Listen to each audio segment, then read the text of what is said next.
ফিলিস্তিন, গাজা, ইসরায়েল উত্তেজনার মাঝেই যেন তেড়ে বসেছেন আরও এক পরমাণু শক্তিধর দেশ উত্তর কোরিয়া। মাত্র ১২ ঘণ্টার আল্টিমেটাম দিয়ে ইসরায়েলকে সরাসরি ধ্বংসের হুমকি দিয়েছেন কিম জং উন। বিশেষ করে গাজায় নৌবহরে যাওয়া বিভিন্ন দেশের সমর্থকদের আটক করায় ক্ষেপে বসেছেন এই মিসাইলম্যান।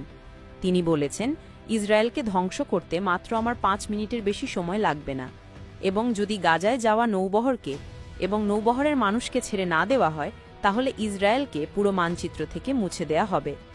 এদিকে ডোনাল্ড ট্রাম্প হোয়াইট হাউসে বক্তব্যকালে ইসরায়েলকে ইঙ্গিত করে বলেছেন, আমি তোমাকে আগে নিষেধ করেছিলাম এই গাজায় যাওয়া নৌবহরকে না আটকাতে। এরপরে শুরু হয় রাজনৈতিক মহলে আলোচনার ঝড়।